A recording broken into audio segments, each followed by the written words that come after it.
South India, दक्षिण भारतीय राज्य ना, कि कैसे कैसे हर्षवर्धन की डेथ के बाद इंडिया में अलग अलग छोटे छोटे हिस्से दोबारा से बंटने लगे।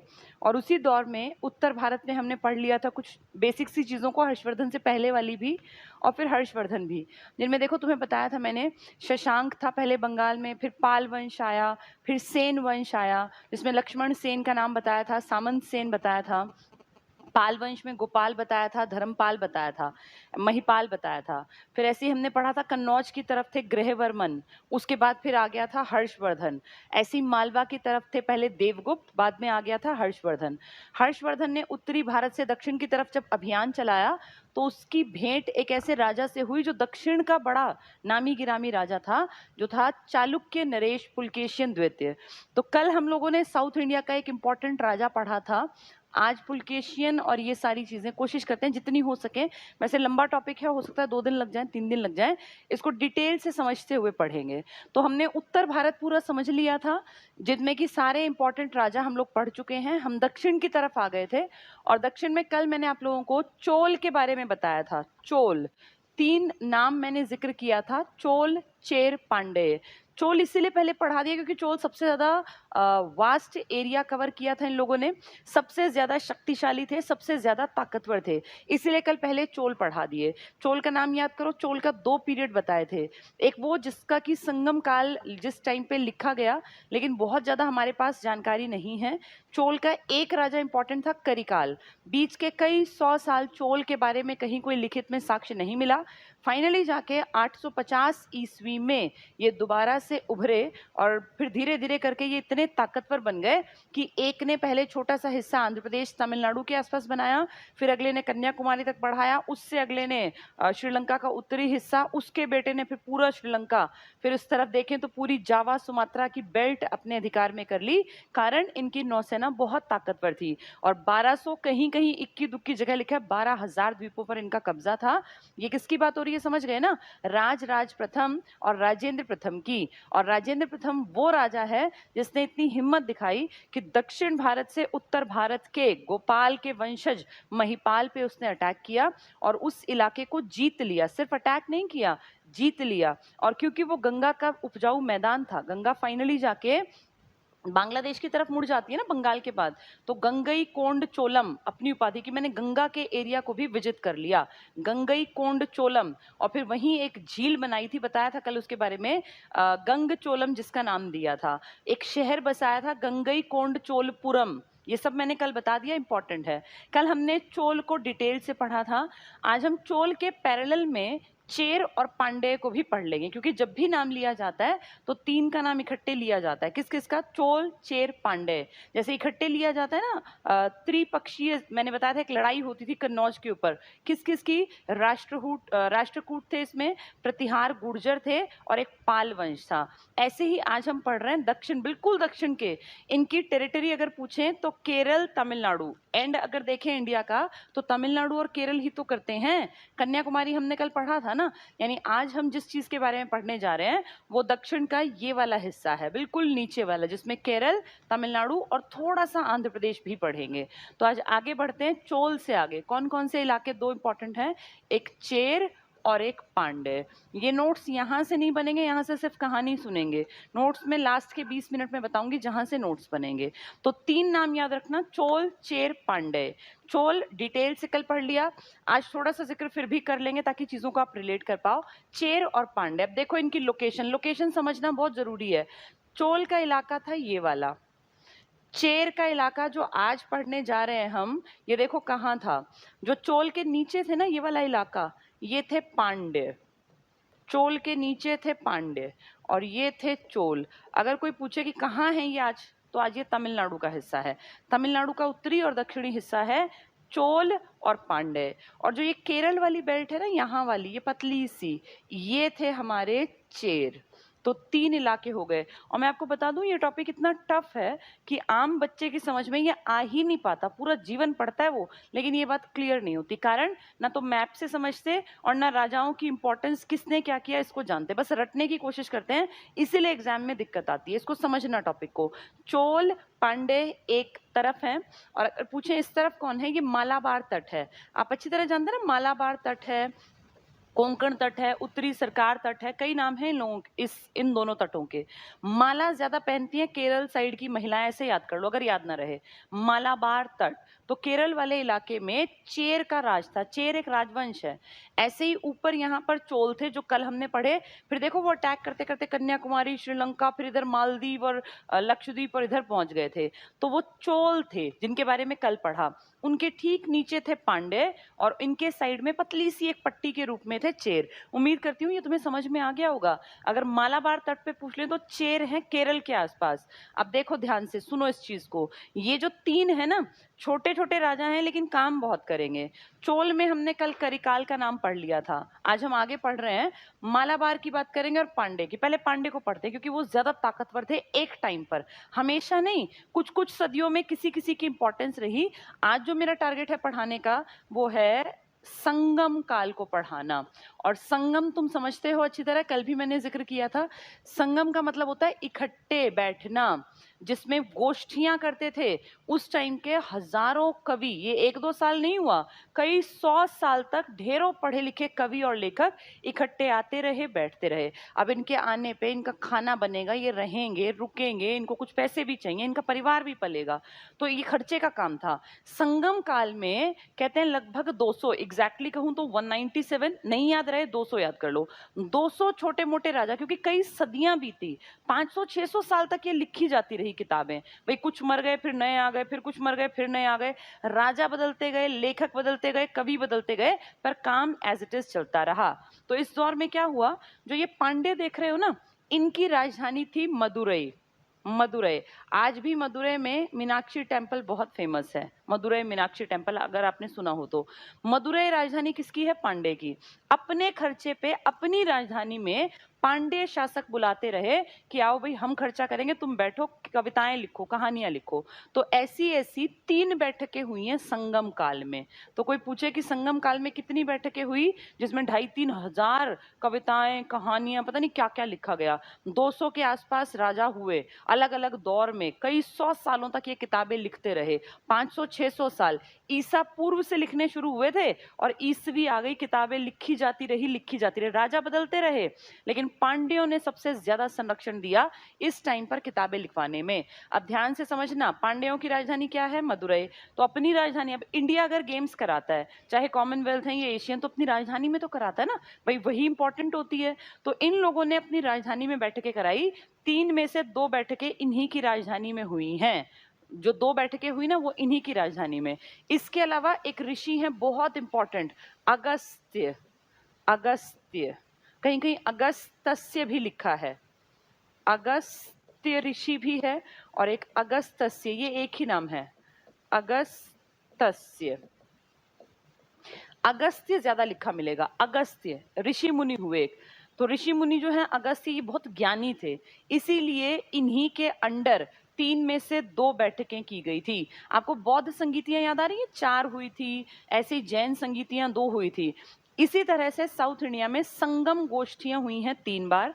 मदुरई में ये गोष्ठियां हुई, पांडे राजा ने जेब से खर्च किया पैसा, अपनी राजधानी मदुरई में बुलाया।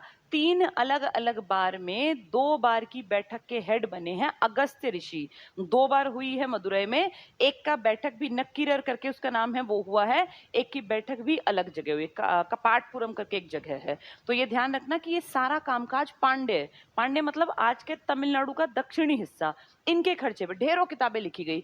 उन्हीं किताबों में पहली किताब, पहली जो बैठक थी ना, इसमें कोई किताब बची ही नहीं, हमें नहीं मिली, लिखी होंगी हजारों। जैसे हमारी किताबें जल नहीं गई थी पर नालंदा में, इस तरह से ही संगम में भी कुछ हुआ होगा, अब लिखित में नहीं है क्या हुआ, लेकिन पहली बैठक की कोई किताब हमारे पास नहीं है, साक्ष्य नहीं है, प्रमाण नहीं है। दूसरी की एक बहुत इंपॉर्टेंट व्याकरण की किताब मिली, सिर्फ एक किताब जिसकी की इंपॉर्टेंस है, और उस किताब को कहते हैं तोल कापियम। मैं यहां लिख रही हूं, देखो ध्यान से, उस किताब का नाम है तोल कापियम।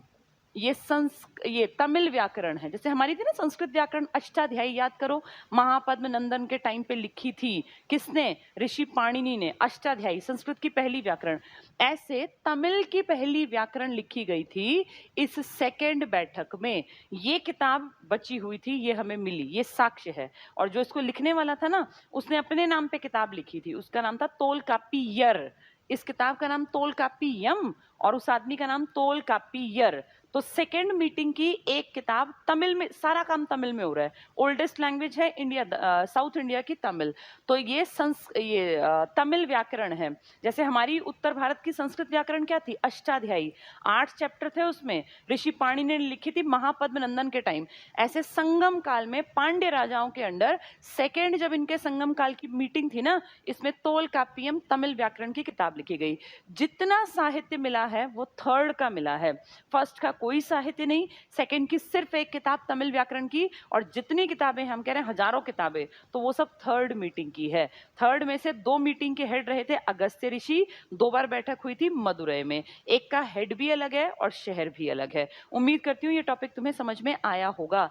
इन्हीं को पढ़ लिख के हमें पता चला कि अच्छा ऐसे ऐसे राजा थे, क्योंकि राजा तो मर गए, ये कोई इंडिया के राजा नहीं है। ये सोचो एक इलाके में 2-2 राजपाट चल रहे हैं, चोल और पांड्य इकट्ठे एक ही बेल्ट में तो काम कर रहे थे, इनके साइड में चेर। अगर ये बहुत प्रतापी राजा होते तो पूरे इंडिया पे राज करते ना, ये बहुत छोटे छोटे राजा, लेकिन कुछ अलग हटके काम किया, इसलिए इनकी हिस्ट्री में इंपॉर्टेंस है। तो उम्मीद करती हूँ अब तुमसे कोई पूछे चोल चेर पांड्य तो तुम्हें दिक्कत नहीं होगी। चोल किस तरफ है, पांड्य की तरफ, ऊपर चोल नीचे पांड्य। पांड्य की राजधानी क्या है, मदुरै। चोल की राजधानी कल मैंने बताई थी अगर तुम्हें याद हो, चोल की राजधानी थी कावेरी पट्टनम। और भी राजधानियां थी पहले, लेकिन फेमस राजधानी है इनकी कावेरी पट्टनम। और इनकी क्या राजधानी है, चेर की वंजी। ये पेपर में आएंगे तुम्हारी तीनों राजधानियां। संगम काल की 3 बैठकें, जिनमें से 2 का हेड एक ही आदमी था, अगस्त्य ऋषि। अब ध्यान से देखो, जो ये केरल वाला साइड है ना, इसमें देखना शेप को तुम्हें धनुष जैसी दिखाई देगी, पतली सी एक शेप है धनुष जैसी। इनका सिंबल था राजाओं का धनुष। जहां भी राजा का कुछ भी, जैसे आज हमारा सिंबल नेशनल फ्लैग है ना, तो इनके फ्लैग पे धनुष बना होता था। धनुष का मतलब ये मालाबार तट के राजा हैं, यानी ये चेर राजाओं का एरिया है। अपनी टेरिटरी में एंट्री पर, एग्जिट पर अपने राजा के, जैसे एक भाई पहचान होती है एक देश की, तो इनकी पहचान थी इनका झंडा, झंडे पे क्या था, धनुष। जो ये चोल है ना, इन्होंने अपने झंडे पर चिन्ह बनाया बाघ। बाघ ताकत का प्रतीक है, और देखो कहां कहां तक राज चला था इनका, तो इनका प्रतीक भी ताकतवर था। बाघ इनका राजकीय चिन्ह था। पांड्यों का राजकीय चिन्ह था मछली। ये पेपर में आ जाएंगे मिलान करो में, और बहुत सारे लोग इनमें कंफ्यूज रहते हैं। तीनों की राजधानी, तीनों बैठकें संगम काल की कहां कहां हुई, किस किस के अंडर, और तीनों का राजकीय चिन्ह क्या था, ये तुम भूल जाओगे। मैं भी भूल जाती, बार बार पढ़ती थी ना, बहुत परेशानी लगती थी, इसीलिए इसका ट्रिक मैंने अपने टाइम में बनाया था। इस मालाबार वाले की तो देखो शेप ही धनुष जैसी है, केरल साइड में धनुष है, उस तरफ चेर है। चोल में ध्यान से देखो, ये जो ल है, इसको अगर आप ऐसे घुमा दो तो ये घ जैसा बन जाएगा। चोल में घ, ल में घ छिपा हुआ है, थोड़ा सा टेढ़ा कर दो घ आ गया।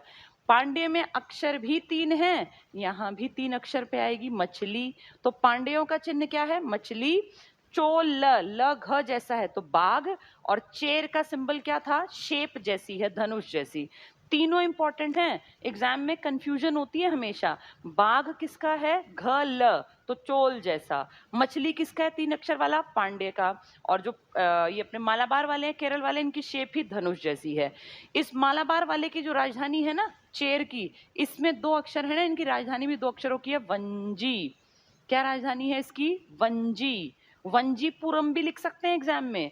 तो 2 अक्षर हैं चेर में, धनुष जैसी शेप है, वंजी इसकी राजधानी। जो ये पांड्य देख रहे हो, इसने बैठ के अपनी राजधानी में कराई, अभी अभी नाम लिया था, कहाँ राजधानी है, मदुरै। 3 ही अक्षर की राजधानी, 3 ही अक्षर का मछली और 3 ही अक्षर का पांड्य। तो पांड्य, मदुरै, मछली, इसका सिंबल ध्यान रखना। और जो ये चोल हैं, जो बहुत ताकतवर थे, जिनमें परांतक फर्स्ट था, जिनमें राज प्रथम था, जिनमें राजेंद्र प्रथम था, बहुत ताकतवर लोग, इन लोगों का सिंबल भी ताकत का है बाघ, और इनकी राजधानी का नाम है कावेरी पट्टनम। क्या नाम है इसका, कावेरी पट्टनम। ठीक है, कावेरी पट्टनम, बाघ कावेरी पट्टनम, इनका सिंबल, बहुत ताकतवर थे। लेकिन अभी जिसकी बात कर रही हूँ ना, संगम काल, वो इन्होंने नहीं करवाया, उस टाइम तो ये कमजोर पड़ गए थे, वो करवाया है पांड्यों ने। तो 3 सिंबल क्या क्या है, मछली है, बाघ है, धनुष है। केरल साइड में धनुष है, बाघ चोल, ल और घ एक जैसे दिखेंगे तुम्हें घुमाने पर, और 3 अक्षर का मछली पांड्यों का। पांड्यों की राजधानी भी 3 अक्षर की है, मदुरै। केरल वाली राजधानी का नाम 2 अक्षर है, चेर। राजधानी भी 2 अक्षर की, वंजी। और इनकी राजधानी क्या है? कावेरीपट्टनम। ठीक है, चलिए आगे बढ़ते हैं। ये इंपॉर्टेंट टॉपिक था बहुत ज्यादा। अब जिसकी समझ में ये नहीं आया फिर वो परेशान होगा बाद में। तो अगर पूछे कितनी बैठकें हुई हैं संगम साहित्य की? 3। किसके संरक्षण में हुई हैं? पांड्य राजा। पांड्यों की राजधानी क्या थी? 3 अक्षर की, मदुरै। कितनी बैठकें मदुरै में हुई? 2 बैठकें। कितने साल? लगभग 500-600 साल तक लिखा जाता रहा ये। ठीक है, चलिए अब इसके आगे इसी चीजों को थोड़ा सा फैक्ट्स में पढ़ा दूं, नहीं तो फिर तुम में से बहुतों को कंफ्यूजन रहेगा। देखो अब जो अभी समझाया वो सब फैक्ट्स के फॉर्म में लिख दिया। ध्यान से देखो मैप को, ऊपर चोल थे, नीचे पांडे, साइड में चेर थे। तो चोल, चेर, पांडे इकट्ठे नाम लिया जाता है। ये चोल इस टाइम पे हैं जब संगम लिखा गया, लेकिन ये बीच में गायब हो गए। फिर ये चोल दोबारा उभरेंगे और फिर इतने उभरेंगे कि सारी टेरिटरी इनकी होगी सेकेंड स्टेज में। आज मैं फर्स्ट स्टेज वाली बातें कर रही हूँ, तो अभी चोल छोटे से ही हैं। इनसे ज्यादा ताकतवर इस टाइम किसकी थी? कौन थे? पांड्य। तभी तो वो लिखवाएंगे किताबें। देखो ध्यान से, संगम का मतलब होता है मिलना या बैठ के बातें करना या गोष्ठी करना। हजारों साल तक मिल बैठ के किताबें लिखी गई, जिसको संगम काल कहा जाता है। कोई तुमसे पूछे कौन सी भाषा इसमें प्रमोट की गई थी, तो तमिल भाषा। तमिल भाषा के ऊपर ज्यादा, तभी तो तमिल व्याकरण लिखी गई।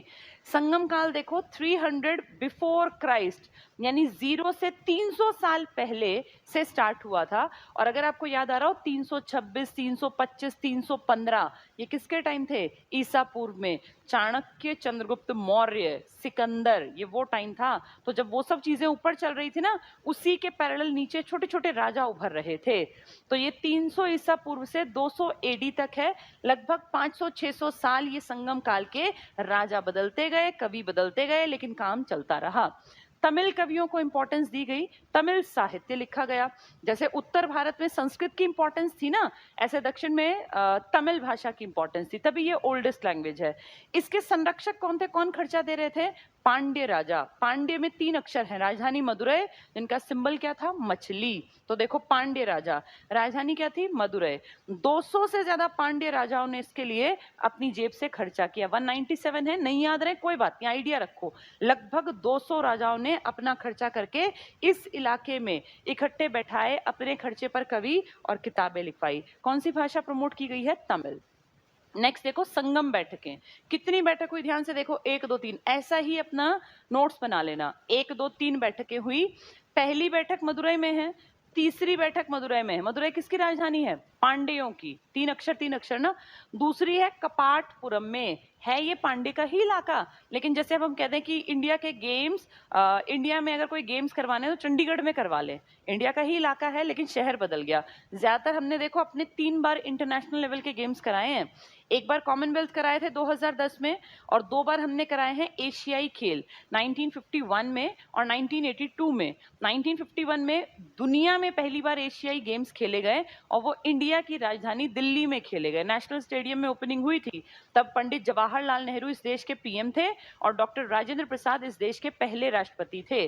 फिर 1982 में दोबारा एशियाई खेल खेले गए, पंडित नेहरू की बेटी उस टाइम देश की पीएम थी। और तीसरी बार बड़े गेम्स खेले गए हैं, कॉमनवेल्थ गेम्स 2010, जिनके ऊपर बेस्ड है दंगल मूवी। तो आप देख रहे हो ना, हमेशा अपनी राजधानी की इंपॉर्टेंस होती है। यहाँ भी 2 बार राजधानी इंपॉर्टेंट है। पहली और तीसरी जो संगम काल की गोष्ठियां हैं वो यहाँ की गई। दूसरी वाली का नाम है कपाटपुरम, कपाटपुरम। और देखो 2 बार स्टार्टिंग में है अगस्त्य ऋषि, अगस्त्य ऋषि। ये वैदिक सभ्यता को मानते थे, तभी देखना साउथ इंडिया में बहुत सारे लोग ब्राह्मण मिलेंगे, कट्टर ब्राह्मण, जो माथे पे ऐसे तिलक और ये सब आज भी धारण करते हैं। तो अगस्त्य ऋषि भी तो ब्राह्मण धर्म को ही आगे बढ़ा रहे थे। और जो तीसरी वाली है इसके है नक्कीरर करके। तो 2 बार अगस्त्य ऋषि हैं और 1 बार है नक्कीरर साउथ इंडिया में। अब देखो इसका कोई प्रमाण नहीं है, हमें नहीं पता इसमें कौन सी किताब लिखी गई, लेकिन इतना है कि हुआ जरूर था कोई ना कोई काम। इस सेकंड वाली में एक किताब फेमस है, तोलकाप्पियम। तोलकाप्पियम किसकी व्याकरण है? तमिल भाषा की। किसने लिखी है? तोलकाप्पियर नाम के आदमी ने। और ये जितनी किताबें हैं ना आज हमारे पास, जितना अन्य साहित्य है साउथ का, संगम काल का, वो इस तीसरे वाले में किया गया। तो पहली का कोई साहित्यिक प्रमाण नहीं है, दूसरी की व्याकरण मिली तमिल की, और तीसरी में जितनी किताबें मिली वो सब तीसरी की मिली। पहली और तीसरी मदुरै में हुई है। पहली और दूसरी के हेड थे अगस्त्य ऋषि, फिर रखे गए हैं नक्कीरर करके। और जो दूसरे वाली थी कपाट, कपाट होता है माथा, कपाटपुरम इनका शहर था। इन तीनों का खर्चा किसने दिया है? मदुरै जिसकी राजधानी है। कौन है वो? पांड्य शासक। ठीक है, चलिए अब देखो ये इंपॉर्टेंट लिखा है। दूसरा ये जो मैंने हेडिंग दी है ये भी इंपॉर्टेंट है। ये राज्य हैं, ये उनके सिंबल हैं, और ये उनकी राजधानी है। ऐसे लिख लेना अपनी कॉपी में जब नोट्स बनाओ। ये राज्य, ये उनका चिन्ह, प्रतीक चिन्ह, चिन्ह लिखते हैं चिन्ह को, और ये उनकी राजधानी। तो चोल, चेर, पांडे। पांडे की राजधानी 3 अक्षरों की मदुरै, चेर की राजधानी 2 अक्षरों की वंजी, और चोल की राजधानी कावेरी पट्टनम। चोल कावेरी पट्टनम, वंजी चेर की, पांडे की मदुरै। चोल जो है ताकतवर, ल को घ जैसा देखो घुमा दिया, ल और घ एक जैसे दिख रहे हैं। चोल का सिंबल बाघ। चेर केरल वाला, शेप ही धनुष जैसी थी। और पांडे के 3 अक्षर थे मछली, बहुत इंपॉर्टेंट है। पांडे मछली मदुरै। कितनी बैठकें मदुरै में? 3, पहली और तीसरी। तीसरी का हेड कौन था? नक्कीरर करके एक आदमी। तीसरी में ही सारा साहित्य लिखा गया। अगस्त्य ऋषि पहली और दूसरी में थे। ठीक है, चलिए दोनों इंपॉर्टेंट है, इनको ढंग से याद करना। अगला देखो, चोल में एक राजा इंपॉर्टेंट था, करिकाल। करिकाल मैंने कल भी बताया था, पुराने चोल हैं ये, सिर्फ एक राजा करिकाल। सेकंड चोल तो सारा कल पढ़ा दिया था, इंपॉर्टेंट था। तो करिकाल था। चेर में एक आदमी है शेन गुट्टवन। शेन जैसे शेन वॉर्न है ना ऑस्ट्रेलिया वाला, ऐसे लग रहा है शेन गुट्टवन। ये आदमी क्यों इंपॉर्टेंट है? सिर्फ इसकी एक बात ध्यान रखना, इसने सती पूजा, अपनी पत्नी की पूजा, जैसे इंडिया में आज कल्चर है ना करवा चौथ पे भाई हस्बैंड की पूजा करती थी पुरानी औरतें, ऐसे ही यहाँ पे पत्नी पूजा का इसने ट्रेंड चलाया। तो टिपिकल ब्राह्मण टाइप के लोग थे ये भी, ये पति पूजा का नहीं ट्रेंड चलाया। शेन गुट्टवन ने कहा पत्नी की भी पूजा की जानी चाहिए, तो पत्नी पूजा, सती पूजा, और उस महिला का नाम था कन्नगी। ये एक्चुअली ना एक कैरेक्टर था। एक इतिहास में एक किताब लिखी गई थी जिसमें 3 कैरेक्टर थे, एक हस्बैंड, एक वाइफ और एक और महिला। तो इस किताब से बहुत प्रभावित हुआ था एक आदमी जो ये शेन गुट्टवन है, और इसने उस किताब को पढ़ के, मार्मिक कथा थी वो, इसने डिसाइड किया कि पत्नियों की भी पूजा की जानी चाहिए। तो शेन गुट्टवन ने अपने इलाके में, जो इसका इलाका है छोटा सा, वहां कह दिया कि पत्नी पूजा करनी चाहिए, सती पूजा करनी चाहिए, और कन्नगी पूजा, कन्नगी उस कैरेक्टर का नाम है इसलिए कहा कन्नगी पूजा चला दी। तो एग्जाम में आ जाएगा कन्नगी पूजा कहाँ का इलाके में है? तो चेर, जो केरल वाले हैं ना, धनुष जिनका जैसा सिंबल है, चेर, जिनकी राजधानी है वंजी, इन्होंने चला दी। पांड्य ने, देखो क्या इंपॉर्टेंट है, पांड्य उस टाइम बहुत इंपॉर्टेंट थे। इसका वर्णन मेगस्थनीज ने भी किया। ये मेगस्थनीज कौन है? सेल्यूकस निकेटर का भेजा हुआ आदमी। जब सेल्यूकस की बेटी, क्या नाम था उसका, कई नाम थे ना, हेलेना नाम भी फेमस है उनका, हेलेना या कार्नेलिया से शादी करवाता है चाणक्य अपने शिष्य की, चंद्रगुप्त मौर्य की। तो उसके बाद उसी में एक डील हुई थी कि भाई एक आदमी तुम भेजोगे। तो मेगस्थनीज इंडिया आया और किताब लिखी इंडिका। उसी मेगस्थनीज ने लिखा है कि ऐसे ऐसे दक्षिण में इंडिया में पांड्य राजा भी हुए हैं। तो ये 300 का दौर मैंने बताया ना, 300 200 ये 100 वाला, ये वही दौर तो था, सिकंदर वाला, ये चाणक्य वाला। तो मेगस्थनीज ने इसका नाम लिखा पांड्य राजाओं का। पूछ लेंगे एग्जाम में, मेगस्थनीज ने निम्न में से किस दक्षिण भारतीय राज्य का जिक्र किया? चोल, चेर, पांड्य, राष्ट्रकूट। तो ध्यान रखना पांड्यों का। स्त्री शासिका भी रही। पांड्यों की इंपॉर्टेंस इतनी है कि यहाँ महिलाओं की भी जो है इंपॉर्टेंस थी, और यहाँ रानी जो थी वो बहुत इंपॉर्टेंट, कई इक्के दुक्के एग्जाम्पल हैं जहाँ स्त्री शासिका भी रही। इनका राजा देखो नेडियोन, नाम है राजा का नेडियोन। इसने समुद्र पूजा आरंभ कर दी। समुद्र पूजा कब शुरू करेंगे? जब समुद्र की इंपॉर्टेंस होगी, और इंपॉर्टेंस कब होगी? जब व्यापार को बढ़ावा देंगे। तो इसमें कॉमन सेंस लगा लेना कि समुद्र पूजा का मतलब है अब ये आगे आगे इंटरनेशनल ट्रेड को इंपॉर्टेंस देते जाएंगे। तो एक आदमी ने स्त्री पूजा शुरू कर दी, पत्नी की पूजा शुरू कर दी, उसका नाम क्या था? कन्नगी। वो एक कैरेक्टर है एक प्ले का। नेडियोन नाम के राजा ने क्या किया? इसने समुद्र की पूजा शुरू कर दी। आगे देखो, संगम काल के प्रमुख देवता, अब ये संगम काल में 3 इकट्ठे हो गए ना, चोल, चेर, पांडे, ये किसकी पूजा करते हैं? इनके एक भगवान है मुरुगन। और अगर तुम साउथ इंडियन कभी नाम तुमने ध्यान दिया हो तो लगभग लोगों के नाम में या तो मुरुगन लिखा होता है या सुब्रमण्यम लिखा होता है। एक्चुअली ये भगवान के ही नाम है यहाँ साउथ इंडिया में। जैसे हम अपने बच्चों के नाम रखते हैं ना, हम राम रख देते हैं, शिव रख देते हैं, शिवम रख देते हैं, या रामचंद्र रख देते हैं, लेते हैं तो भगवानों के नाम हैं। ऐसे ही आज भी यहाँ पर साउथ में आपको सरनेम मिल जाएंगे, मुरुगन किसी का नाम ही रख देंगे, या सुब्रह्मण्यम, तो ये इनके देवता, इनके भगवान थे ये। उत्तर भारत वाले भी भगवानों के नाम रखते हैं, हम कृष्ण भी रखते हैं नाम, कान्हा भी रखते हैं, विष्णु भी रखते हैं, राम भी रखते हैं, लक्ष्मण भी रखते हैं, तो सारे नाम हमने भगवानों के तो उठा रखे हैं। लड़कियों के नाम में सीता भी रखते हैं, राधा भी रखते हैं, भगवान और देवी देवता हैं ये। ऐसे इनके भगवान है मुरुगन, मुरुगन, और इन्हीं का नाम है सुब्रह्मण्यम, दोनों एक ही भगवान के नाम है। तो मुरुगन साउथ इंडिया का बहुत नॉर्मल सा नाम है, मुरुगन हर एक के सरनेम में आ जाएगा। इस टाइम के एक फेमस ऋषि कौन है जिन्होंने ब्राह्मण धर्म को बढ़ावा दिया? अगस्त्य ऋषि। कितनी बैठकों का हिस्सा बने ये संगम काल में? 2 का, पहली और दूसरी। तीसरी तक की एक्सपायर हो गए थे, तो पहली और दूसरी कहाँ हुई थी? पहली मदुरै में, कौन से राजाओं ने कराई? पांडे ने। दूसरी कहाँ हुई थी? कपाटपुरम में, वो भी मदुरै, मतलब कपाटपुरम मदुरै के पास का एक शहर पड़ता था, राजा पांडे ही हैं, खर्चा पांड्यों ने ही किया था। तो अगस्त्य ऋषि और तोलकाप्पियर क्यों कौन है? एक आदमी, तोलकाप्पियम नाम की किताब लिखी, किसका व्याकरण है? तमिल व्याकरण। ये दोनों इंपॉर्टेंट है, भूलने नहीं है। तमिल व्याकरण कौन सी बैठक का है? सेकंड का, फर्स्ट का प्रमाण ही नहीं है। बाकी जितने किताबें हैं वो सब थर्ड की हैं, ठीक है। नेक्स्ट पे आइए। बुक एक है कुरल, एक किताब लिखी गई कुरल, ये कहलाती है तमिल साहित्य का बाइबल। ऐसे 1 मार्क में बहुत बार क्वेश्चन आ जाते हैं, तमिल साहित्य का बाइबल किसे कहते हैं? 4 किताबें दे देंगे, शिल्पादि कारम दे देंगे, और ये अपने दश कुमार चरित दे देंगे, किरातार्जुनियम दे देंगे, और एक दे देंगे कुरल। तो ध्यान रखना, कुरल को कहते हैं तमिल का बाइबल। तमिल व्याकरण कौन सी पढ़ी हमने? तोलकाप्पियम। कौन सी संगीति में लिखी गई थी? कौन सी बैठक में? सेकंड में। फर्स्ट का कोई प्रमाण हमारे पास नहीं है। उम्मीद करती हूँ ये चेर और पांडे और चोल तुम्हें समझ में आ गए होंगे। ज्यादा बड़ा कोई नहीं है, लेकिन पांडे कंपैरेटिवली इन दोनों से ज्यादा ताकतवर हैं, ज्यादा पैसे वाले हैं, इसीलिए वो बैठकें करवा रहे हैं 500-600 साल तक। 2 बैठकें उनकी अपनी राजधानी में हुई, एक कपाटपुरम में हुई। 2 स्टार्टिंग वाली का हेड था अगस्त्य ऋषि, और तीसरी का हेड था नक्कीरर करके एक आदमी, ठीक है। धनुष जो है सिंबल, वो केरल वाले साइड धनुष जैसा दिखता है, चेर का। चोल में ल घुमा दो तो घ बनेगा बाघ, और पांड्यों में 3 अक्षर का बनेगा मछली। वंजी 2 अक्षर की राजधानी है चेर की, चोल की राजधानी है कावेरीपट्टनम, और पांड्य की राजधानी है मदुरै। तो ये ध्यान रखना है। अब अगला वंश आ गया, देखो पल्लव। पल्लव भी बहुत इंपॉर्टेंट है। पल्लव की लोकेशन देखो, चोल के ऊपर पल्लव है, छोटा सा, सोचो कितने छोटे छोटे हैं ये। चोल था, चोल के नीचे था पांड्य, अब चोल के ऊपर वाला एक नया आ गया पल्लव। पल्लव भी इंपॉर्टेंट है, कई बड़े राजा हुए इसमें, नरसिंह वर्मन का नाम आएगा इसमें।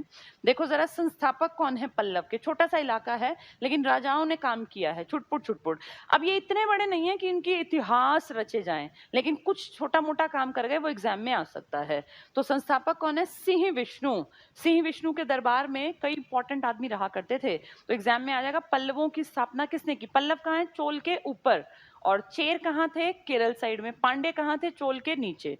तो पल्लव का संस्थापक है सिंह विष्णु, बहुत इंपॉर्टेंट आदमी है। इनकी राजधानी है कांचीपुरम, तमिलनाडु है ये भी, ये सारा तमिलनाडु है, तमिलनाडु और आंध्र प्रदेश की सीमा। चोल की राजधानी क्या थी? कावेरीपट्टनम।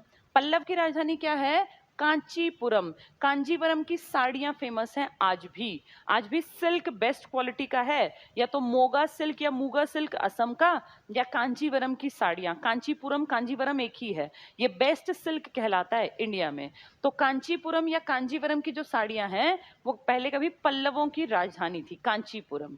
इनकी राजधानी क्या थी? चोल की कावेरीपट्टनम, पांडे की मदुरै, चेर की क्या थी? वंजी। तो अब ये नई राजधानी पढ़ रहे हैं हम, क्या नाम है इसका? कांचीपुरम। कांची भी लिख देते हैं, पुरम मतलब होता है शहर, तो कांची भी चल जाएगा।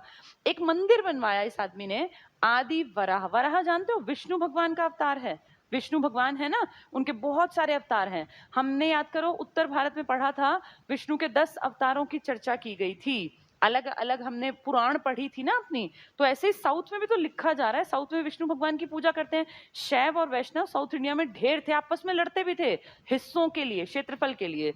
तो आदि वराह विष्णु भगवान का एक रूप है, इनका मंदिर बनवाया है सिंह विष्णु ने। ये विष्णु का ही रूप है, और जिसने बनवाया उसका नाम भी विष्णु है। तो विष्णु का मंदिर, आदि वराह मंदिर, साउथ में पल्लव राजा सिंह विष्णु ने बनवाया, जो पहला राजा था पल्लवों का। पल्लव किसके ऊपर है? चोल के ऊपर। एक किताब लिखी गई है किरातार्जुनियम, किरातार्जुनियम इंपॉर्टेंट किताब है, किरातार्जुनियम। ये किसने लिखी है? जिस लेखक का नाम है भारवी। भारवी लेखक है, किरातार्जुनीयम किताब का नाम है। और ये किताब जो लिखी गई है ना, ये भी सिंह विष्णु के ही दरबार में। कौन सा मंदिर था विष्णु का जो इसने बनवाया था? वराह मंदिर। वराह किसका अवतार है? भगवान विष्णु का। तो वराह मंदिर आ जाए तो सिंह विष्णु नाम याद रखना। किरातार्जुनीयम किताब जो भारवी नाम के लेखक ने लिखी है, वो भी लिखी गई है सिंह विष्णु। किसका संस्थापक है? ये पल्लव का। पल्लव कहाँ है? चोल के ऊपर। चोल के ठीक नीचे कौन थे? पांड्य। तो इसके नीचे देखो प हैं, दोनों प। नीचे वाले पांड्य भी प से थे और ऊपर वाले पल्लव भी प से हैं। बीच में कौन बैठे हैं? चोल। अब दिमाग में ये मैप रखना है, पल्लव, चोल, पांड्य, साइड में चेर। ठीक है, चलिए नेक्स्ट देखें। इसमें पल्लव का एक बड़ा राजा है महेंद्र वर्मन, बहुत इंपॉर्टेंट। अभी इससे पीछे जो पढ़ा वो पहला था, वो संस्थापक था, उसने मंदिर बनवाया। अब अगला आ गया पल्लवों का Mahendra Varman, very very important. इसके टाइम में बुक लिखी है, इसने खुद बुक लिखी है, बहुत इंपॉर्टेंट, मत्त विलास प्रहसन। ये पहले सुन के लगता है इतनी किताबें याद कैसे रहेंगी। कभी कुछ कह रहे हैं, अभी भारवी की किरातार्जुनीयम कह रहे थे। ये एक दो बार में टफ लगती है, लेकिन फिर धीरे धीरे तुम पढ़ोगे ना, याद हो जाएंगी। किरातार्जुनीयम भारवी की, सिंह विष्णु के दरबार में, पल्लवों का पहला राजा। अब हम पढ़ रहे हैं दूसरा राजा महेंद्र वर्मन। इसकी किताब म से ही स्टार्ट है, मत्त विलास प्रहसन। मत्त विलास, इसमें ना मजाक उड़ाया, मत्त विलास में इसने मजाक उड़ाया है बौद्ध भिक्षुओं का और कपालिकाओं का। तो एक राजा ने व्यंग की किताब लिखी है मजाक उड़ाते हुए। किस किस के ऊपर लिखी है ये? कपालिकाओं और बौद्ध भिक्षुओं के ऊपर, इनका मजाक उड़ाते हैं। किताब का नाम है मत्त विलास प्रहसन। हंसने जैसी फीलिंग है ना, हसन में देखो, हंसने वाली किताब है। तो मत्त विलास, मत होता है भूल जाना, बिल्कुल फ्री हो जाना। मत्त विलास प्रहसन किताब लिखी है म से ही महेंद्र वर्मन ने। और महेंद्र वर्मन पल्लव राजा है। पल्लव किसके ऊपर थे? चोल के ऊपर। ठीक है, इसमें कपालिकाओं और बौद्ध भिक्षुओं का मजाक उड़ाया, ये इंपॉर्टेंट है। किरातार्जुनीयम भी पूछ लेंगे, वो भारवी ने लिखी। मत्त विलास प्रहसन लिखी है महेंद्र वर्मन। बोरिंग है मुझे पता है ये, लेकिन फिर भी पढ़ना पड़ेगा, नौकरी चाहिए तो थोड़ा सा बोरिंग चीजें पढ़नी पड़ती हैं। नेक्स्ट है नरसिंह वर्मन। देखो मैंने क्या लिखा है, इंपॉर्टेंट और वेरी वेरी इंपॉर्टेंट, क्योंकि इसके टाइम में, उन दोनों के टाइम में तो बस किताब याद रखनी है और एक वो मंदिर विष्णु वाला, वराह वाला। लेकिन अब देखो कितने बड़े बड़े काम हुए। जो अगला राजा आया जिसका नाम क्या है? नरसिंह वर्मन फर्स्ट, क्योंकि सेकंड भी आएगा। तो नरसिंह वर्मन फर्स्ट, देखो ध्यान से, वातापी बादामी। बादामी वातापी जानते हो? ये भी मैप में दिखा देती हूँ थोड़ा सा, यहां देख लो। यहाँ पल्लव है, चोल है और नीचे पांड्य, यहाँ चेर।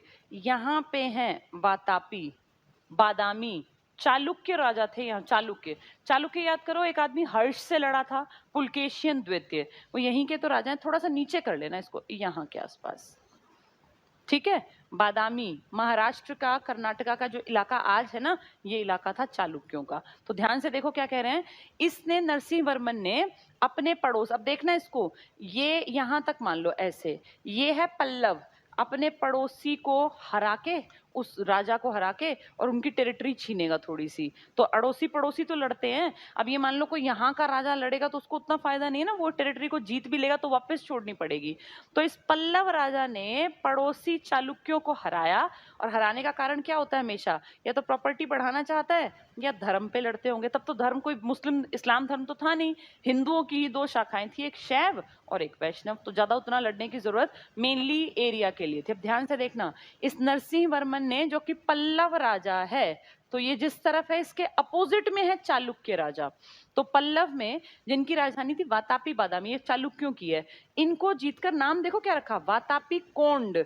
कोंड होता था राजा, किले के लिए भी कोंड शब्द यूज करते थे। कल याद है गंगई कोंड चोलपुरम, एक आदमी जिसने गंगा के मैदान के राजा को हराया, कौन था वो इन्हें, साउथ इंडिया का ही तो राजा था, राजेंद्र प्रथम, राजराज प्रथम का बेटा, जिसने महिपाल को हराया। तो आज हम देख रहे हैं वातापी बादामी, अपोजिट साइड का एक छोटा सा इलाका चालुक्यों का, इसको हराता है पल्लव। ध्यान से देखो, नरसिंह वर्मन प्रथम ने, वातापी या बादामी एक ही चीज है, ये राजधानी है किसकी? चालुक्यों की। इनको जीतकर अपना नाम रखा वातापी कोंड है हम। तो देखो हमने पड़ोसी भी हरा दिए, वातापी कोंड। ये पूछ लेंगे वातापी कोंड कौन है? नरसिंह वर्मन फर्स्ट। वो पल्लव है, जिसको हराया वो चालुक्य है। आगे देखो, महाबलीपुरम, नाम सुना होगा ना, बली, बाली है, बाली इंडियन उसमें है ना, माइथोलॉजी में राम, बाली और ये सब, ये उन्हीं से जुड़ी, कहते हैं उन्हीं के बेटे ने ये जगह बनवाई थी। महाबलीपुरम में रथ मंदिरों का निर्माण करवाया इस आदमी ने, इसने मंदिर बनवाए, यहाँ कोई घटना घटित हुई थी। तो महाबलीपुरम आज भी लोग घूमने जाते हैं। कहाँ है ये? तमिलनाडु में। ये सब तमिलनाडु के दक्षिण के हिस्से हैं। तमिलनाडु में ही ये भी हैं, पल्लव भी हैं, चोल भी हैं और फिर नीचे पांड्य भी हैं। तो बहुत छोटे राजा हैं। महाबलीपुरम में रथ मंदिर बहुत बहुत इंपॉर्टेंट, आज भी हिस्ट्री में रथ मंदिर पढ़े जाते हैं। रथ मंदिर पुराने, बहुत पुराने मंदिर है, टूटी फूटी अवस्था में, लेकिन आज भी लोग घूमने जाते हैं। 7 मंदिर हैं ये, सप्त पैगोडा नाम दिया गया। देखो जरा, सप्त पैगोडा पूछ लेंगे, सप्त पैगोडा कहाँ है? तो तमिलनाडु में है। कहाँ पर? महाबलीपुरम में। ये किसने बनवाए हैं? इस नरसिंह वर्मन ने। तो पहले पड़ोसी हराया, फिर मंदिर बनवा दिए। कितने पैगोडा? सप्त पैगोडा। कितने मंदिर? 7 मंदिर। महाबलीपुरम रथ मंदिर है, जैसे नीचे का बेस ना रथ जैसा लगता है, तो इसलिए नाम है रथ मंदिर। महाबलीपुरम रथ मंदिर, सप्त पैगोडा। किसको हराया था? वातापी के राजाओं को। नाम क्या रख लिया? वातापी कोंड, कि वातापियों को जीतने वाला। कौन